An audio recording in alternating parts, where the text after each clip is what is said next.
అందలం ఎక్కించిన వాడికి పాతాళానికి తొక్కేయడం కూడా తెలుసు అంటారు మన పెద్దలు.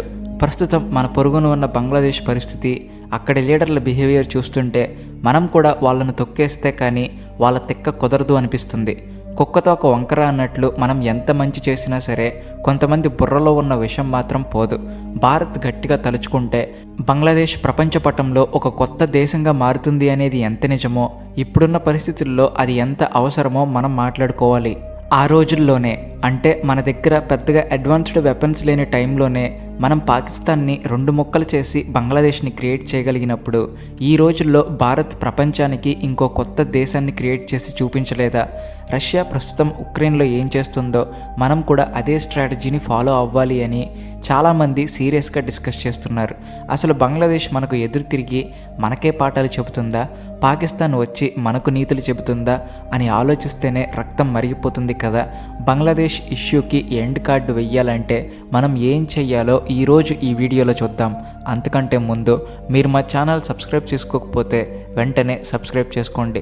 కామెంట్ సెక్షన్లో జై హింద్ అని రాయడం మర్చిపోకండి. హిస్టరీని ఒక్కసారి వెనక్కి తిప్పి చూస్తే 1971లో బంగ్లాదేశ్ ఏర్పడిన తర్వాత కూడా అక్కడ హిందువుల రాత ఏమైనా మారిందా అంటే లేదు అనే చెప్పాలి. అక్కడ హిందువులు చనిపోతూనే ఉన్నారు, వాళ్ళ ఇళ్ళు కాలిపోతూనే ఉన్నాయి, వాళ్ళ ఆస్తులు లూటీ అవుతూనే ఉన్నాయి. ఇవన్నీ జరుగుతున్న మన దేశంలోని సెక్యులర్ ప్రభుత్వం ఇన్ని సంవత్సరాలు మౌనంగా చూస్తూ ఉండిపోయింది. కానీ ఇప్పుడు సీన్ మారింది. గుర్తుపెట్టుకోండి, బంగ్లాదేశ్ హిందువులు, అక్కడ ఉన్న మైనారిటీలు, జైనులు, బౌద్ధులు, వీళ్ళందరి సేఫ్టీ బాధ్యత ఖచ్చితంగా భారత్ తీసుకోవాల్సిందే. ఎందుకంటే వాళ్లకు ఈ ప్రపంచంలో మనల్ని మించిన దిక్కు లేదు. చరిత్రలో జరిగిన బ్లండర్ మిస్టేక్స్ని సరిదిద్దడానికి కాలం అప్పుడప్పుడు మనకు ఒక గోల్డెన్ ఛాన్స్ ఇస్తుంది. కానీ ఆ ఛాన్స్ని మనం ఎలా వాడుకుంటామనేది మన లీడర్ల గట్స్, వాళ్ళ విజన్ మీద ఆధారపడి ఉంటుంది. మన పూర్వీకులకు 1947లో ఆ అవకాశం వచ్చింది. కానీ అప్పుడు జరిగిన కొన్ని పొలిటికల్ తప్పిదాల వల్ల ఈ దేశం ఇప్పటికీ నష్టపోతూనే ఉంది. మన కళ్ళ ముందే భారత్ నుండి రెండు ఇస్లామిక్ దేశాలు పుట్టుకొచ్చాయి. ఒకటి పాకిస్తాన్, ఇంకొకటి బంగ్లాదేశ్. ఈ రెండు దేశాలు మనకు ఎప్పుడూ తలనొప్పిగానే తయారయ్యాయి. మరి ఇప్పుడు ఆ తప్పులను సరిదిద్దుకునే ఛాన్స్ భారత్ చేతికి మళ్ళీ వచ్చిందా? ఈ అవకాశం నరేంద్ర మోడీకి, ఆయన గవర్నమెంట్కి దొరికిందా? దీనికి సమాధానం అవుననే అనిపిస్తుంది. గత ఏడాది కాలంగా బంగ్లాదేశ్ నుండి వస్తున్న హారిబుల్ విజువల్స్ చూస్తుంటే అక్కడి హిందువులు ఆశగా ఢిల్లీ వైపు, భారత్ వైపు చూస్తున్నారని క్లియర్గా అర్థమవుతుంది. ప్రపంచంలో 57 ఇస్లామిక్ దేశాలు ఉన్నాయి, కానీ అక్కడ ఎక్కడ డెమోక్రసీ కానీ కాన్స్టిట్యూషన్ కానీ సక్రమంగా లేవు. అక్కడ మైనారిటీలకు రైట్స్ అనేవి జీరో. కానీ మన దేశంలో మెజారిటీ మనం హిందువులు కాబట్టే ఇక్కడ డెమోక్రసీ బతికి ఉంది, అందరూ కలిసి ఉంటున్నారు అనేది అందరూ ఒప్పుకోవాల్సిన నిజం. రీసెంట్గా బంగ్లాదేశ్లో జరిగిన వైలెన్స్కి సంబంధించిన ఫోటోలు, ముఖ్యంగా దీపుదాస్ అనే వ్యక్తి ఫోటోలు సోషల్ మీడియాలో వైరల్ అయ్యాయి. ఇది ఫస్ట్ టైం కాదు, అలా అని ఇదే లాస్ట్ టైం కూడా కాదు. గత ఏడాదిగా అక్కడ నుండి ఇలాంటి భయంకరమైన ఇమేజెస్ బయటకు వస్తూనే ఉన్నాయి. ఈసారి మాత్రం జనం సైలెంట్గా ఊరుకునేలా లేరు. సరిహద్దులు తెరిచేయండి, వాళ్ళను మన దేశానికి రానివ్వండి, లేదా వాళ్ళ కోసం అక్కడ ఒక సేఫ్ జోన్ క్రియేట్ చేయండి అని డిమాండ్ చేస్తున్నారు. అసలు బంగ్లాదేశ్లో ఉండే హిందువుల కోసం భారత్ తలుపులు బార్లా తెరిచి ఉంచాలి. మీలో ఎవరు రావాలనుకున్నా వచ్చేయండి, మీకు మేము ఉన్నామని ప్రభుత్వం పిలుపునివ్వాలి. ఒకప్పుడు అక్కడ 30% ఉన్న హిందువుల జనాభా ఇప్పుడు కేవలం 7% పడిపోయింది అంటే అక్కడ జరుగుతున్నది మామూలు విషయం కాదు. అది ఒక పద్ధతి ప్రకారం జరుగుతున్న ఎథ్నిక్ క్లెన్సింగ్. దీపుదాస్ ఫోటోలు చూశాక దేశం మొత్తం ఎమోషనల్ అయింది. అందరూ ఇక చాలు, ఏదో ఒక యాక్షన్ తీసుకోవాలి అని ఫీల్ అవుతున్నారు. బహుశా ఆర్టికల్ 370ని రద్దు చేసిన నరేంద్ర మోడీకి తప్ప ఈ పని చేయడానికి ఇంకెవరికి అంత సీన్ లేకపోవచ్చు. బెంగాల్లోని ఒక భాగాన్ని హిందువులు, క్రైస్తవులు లేదా బౌద్ధులు లేకుండా పూర్తిగా తుడిచిపెట్టేస్తారని మన పూర్వీకులు కలలో కూడా ఊహించి ఉండరు. ఇక్కడ ఇంకొక విచిత్రం ఏమిటి అంటే మన దేశంలో దళితుల గురించి గొంతు చించుకునే నాయకులు, సోషల్ జస్టిస్ గురించి మాట్లాడే బ్యాచ్ బంగ్లాదేశ్ మ్యాటర్ వచ్చేసరికి కిక్కురుమనరు, నోటికి ప్లాస్టర్ వేసుకున్నట్టు కూర్చుంటారు. అక్కడి బంగ్లాదేశ్లో బాధింపబడుతున్న హిందువుల్లో ఎక్కువ మంది దళితులే. కానీ మన లీడర్ల నోటి నుండి ఒక్క సానుభూతి మాట కూడా రాదు. ఇక మన దగ్గర కొంతమంది మేధావులు ఉంటారు. వీళ్ళు పేరుకే మేధావులు, కానీ బ్రెయిన్ మోకాల్లో ఉంటుంది. షేక్ హసీనా ప్రభుత్వానికి వ్యతిరేకంగా జరిగిన గొడవను చూసి వామ్మో ఇది స్టూడెంట్ రెవల్యూషన్, ఇది గొప్ప విప్లవం అని ఏవేవో ఆర్టికల్స్ రాశారు, టీవీల్లో డిబేట్లు పెట్టారు.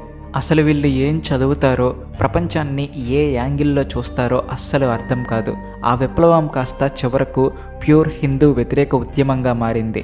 షేక్ హసీనా ప్రాణాలు అరచేతిలో పెట్టుకొని పారిపోయాక అక్కడ హిందువుల ఇల్లు, పురాతనమైన గుడులు, చిన్న చిన్న షాపులు అన్ని పెట్రోల్ పోసి తగలబెట్టారు. ఆడవాళ్ళ మీద దాడులు చేశారు.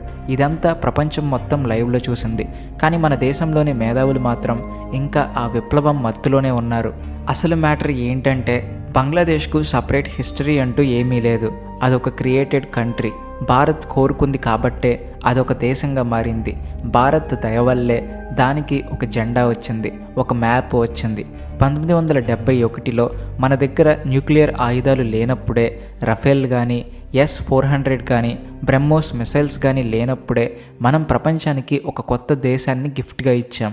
మరి ఇప్పుడు భారత్ మిలిటరీ పరంగా, ఎకనామిక్ పరంగా ఇంత స్ట్రాంగ్ అయ్యాక తలుచుకుంటే ఆ పని చేయలేదా? సోషల్ మీడియాలో, ట్విట్టర్లో ఇప్పుడు ఇదే హాట్ టాపిక్. బంగ్లాదేశ్ను మనం సృష్టించగలిగినప్పుడు బంగ్లాదేశ్ మధ్యలో హిందువుల కోసం ఇంకో కొత్త దేశాన్ని క్రియేట్ చేసే ధైర్యం భారత్కు ఉందా అని జనం ప్రభుత్వాన్ని ప్రశ్నిస్తున్నారు.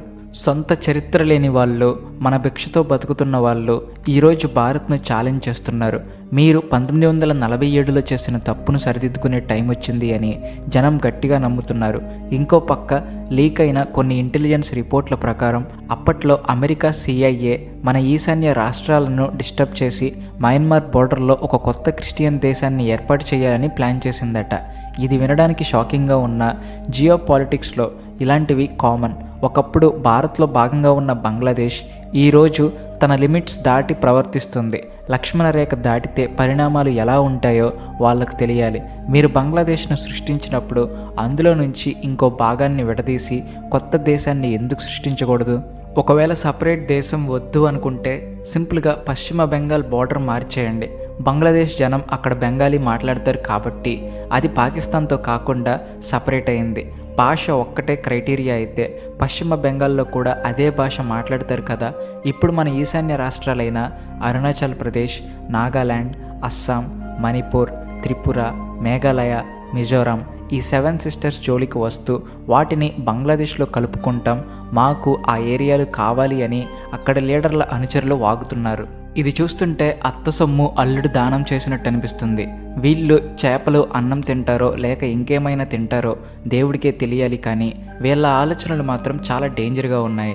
ఇక్కడ మనం ముఖ్యంగా మాట్లాడుకోవాల్సింది, ప్రతి భారతీయుడు తెలుసుకోవాల్సింది చికెన్ నెక్ గురించి. దీన్నే సిలిగురి కారిడార్ అంటారు.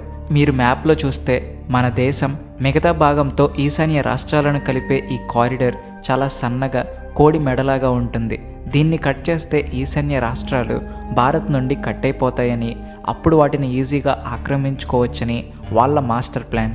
కానీ మనకు ఉన్న ఆప్షన్ ఏంటంటే, Russia యుక్రెయిన్లో Kherson, Donetsk, Luhansk, Crimea ప్రాంతాలను ఎలా అయితే తమ కంట్రోల్లోకి తీసుకుందో మనం కూడా అలాగే చేయాలి.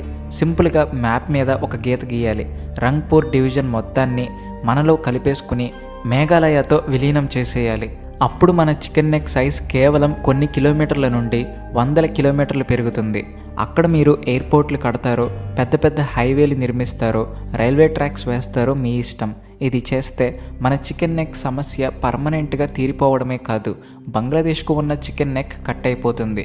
ఇది కొంచెం టెక్నికల్గా అనిపించినా అర్థం చేసుకుంటే చాలా ఇంట్రెస్టింగ్గా ఉంటుంది. వాళ్ళ చిట్టగోంగ్ ప్రాంతం మన మిజోరాం, త్రిపుర వైపు వచ్చేస్తుంది. భారత సైన్యం జస్ట్ ఒక 20 నుంచి 25 కిలోమీటర్లు ముందుకు వెళ్తే చాలు, గేమ్ మొత్తం మారిపోతుంది. అప్పుడు బంగ్లాదేశ్ పూర్తిగా ల్యాండ్ లాక్ అయిపోతుంది. అంటే అన్ని వైపులా మనతోనే చుట్టుముట్టబడి ఉంటుంది. వాళ్ళ సముద్రం చూడాలన్నా మన పర్మిషన్ తీసుకోవాల్సిందే. అప్పుడు కానీ వాళ్లకు భారత్ పవర్ ఏంటో అర్థం కాదు. మొక్కై వంగనది మానై వంగుతుందా అన్నట్టు ఇప్పుడు మనం గట్టిగా యాక్షన్ తీసుకోకపోతే ఫ్యూచర్లో ఈ సమస్య ఇంకా పెద్దది అవుతుంది. జనం కూడా ఇదే అంటున్నారు. ఈ నాన్ సెన్స్ ఇంకా ఎంతకాలం భరిస్తాం? 1947లో జరిగిన అన్యాయం జరిగింది, పోనీలే అని వదిలేస్తే 1971లో బంగ్లాదేశ్ వచ్చాక కూడా హిందువుల బతుకులు మారలేదు. ఇంకా ఎన్నాళ్ళు మనం ఇలా చేతులు కట్టుకుని చూస్తూ కూర్చోవాలి? బంగ్లాదేశ్ ఎప్పుడు బంగ్లాదేశ్ కాదు, అది చారిత్రాత్మకంగా భారత్లో భాగమే. అక్కడ హిందువులను కేవలం వాళ్ళ మత గుర్తింపు కారణంగానే టార్గెట్ చేస్తున్నారు, చంపేస్తున్నారు. వాళ్ళకు ఇప్పుడున్న ఏకైక దిక్కు, ఏకైక ఆశ ఢిల్లీనే.